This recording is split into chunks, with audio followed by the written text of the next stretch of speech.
Hello guys, તો હું જઈ રહ્યો છું કારખાને. તો આપણે જોવાના હતા ઓલા પંચના રૂછા જે કલરના આવે અલગ અલગ.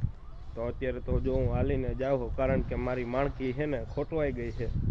તો અત્યારે જો હું હાલીને જાઉં તો આપણે હવે જોવું નવા વ્લોગમાં અત્યારે ચાલુ છે એ વ્લોગમાં કે ઓલા પોચા જે પંચના રૂછા આવે એ કેવી રીતના બને.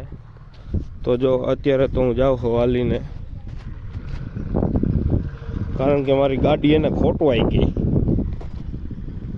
ભટકાણી હતી ને તો ફેલ થઈ ગઈ છે. અને અત્યારે હું જાઉં છું કારખાને.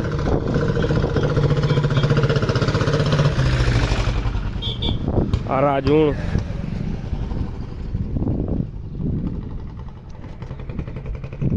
તો ફાઇનલી ગાઈસ હું પૂગી ગયો છું કારખાને. આપણે ત્યાં ભાઈ છે તો અત્યારે આ મશીન ચાલુ છે, આ રૂસા બનાવે છે.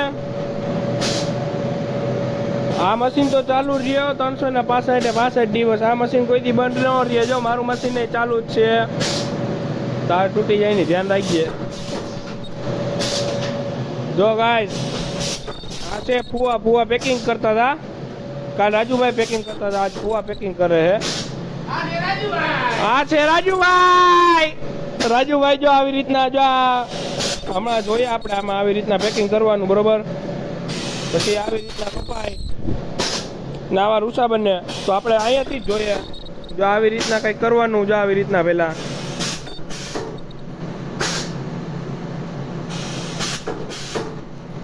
જો આવી રીતના રોડ પોડવે છે એને પોરવી લેવા દો પહેલા. પછી આપણે જોઈએ હમણાં ઘડીક વાર રહીને.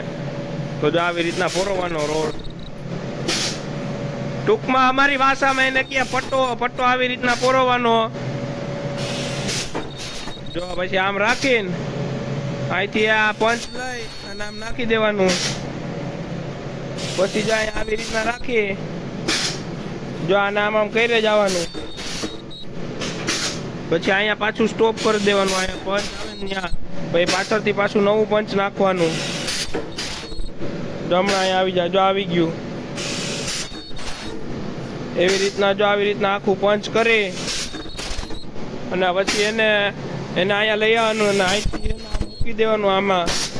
પછી અહીંયા સેટિંગ કરવાનું હોય. બટન આપેલા છે જેમ સેટિંગ કરી અહીંયા જો આવી રીતના પ્રેસ મારે જ્યાં દબાઈ જાય. પછી અહીંયા આ બ્લેડ છે એ કટિંગ કરે છે આખો પટ્ટો. તો આવી રીતના કટિંગ થાય ને આવી રીતના ચોટી હાઈ ક્લાસ રૂસું બની જાય ગાઈસ, જે આ પિક્ચરમાં કામ આવે. અને આ જે યલો કલરનું છે એવી રીતના આ વેસ્ટેજ માલ છે જે અલગ અલગ કલરમાં બધાય બને છે. જેમ કે રેડ કલર છે, બ્લુ કલર છે, કેસરી કલર છે, પોપટી કલર છે, પછી આ બ્લેક જેવો છે. એવી રીતના અલગ અલગ કલરમાં બને. અત્યારે યલો કલર ચાલુ છે. આ કયો કલર છે? જો આ ગાઈસ આ યલો કલરનું બાજકું ભર્યું, આ બ્લુ કલરનું બાજકું ભરાઈ ગયું આખું. આ બાજકું છે કેવા કલરનું છે? અલગ ગાઈસ આ ઘાટા બ્લુ કલરનું બાજકું છે. તો આવી રીતના કંઈક ભરવાનું હોય. પછી જો આ હમણાં પૂરું થઈ જાય ને પછી આનો ઢેકલો અહીંયા કરવાનો અને પછી એને પેકિંગ કરવાનું આવી રીતના. એ પછી જાણશું આપણે નવા વ્લોગમાં. તો ગાઈસ અત્યાર લગન આ વ્લોગ આપણો ચાલુ રાખો. જો અમારો વ્લોગ ગમ્યો હોય તમને તો લાઈક કરો, શેર કરો અને સબસ્ક્રાઈબ કરો. તો ફાઇનલી ગાઈસ આપણે એ જાણીશું પછીના નવા વ્લોગમાં. અત્યારે આ વ્લોગ ચાલુ રાખીએ આપણે, બરોબર છે? અત્યારે જો બાકી બાપુ હું હાલે મોજમાં ને? બાપુ કોઈ દી ટેન્શનમાં હોય જ નહીં. બાપુ મોજમાં જ હોય. રાજુભાઈ મોજમાં જ હોય ને ફુવા તો મોજમાં જ હોય 365 દિવસ. તો હાલો ગાઈસ ટાટા કરી દો. Bye bye. Finally guys Tata. હવે મળશું નવા વ્લોગમાં.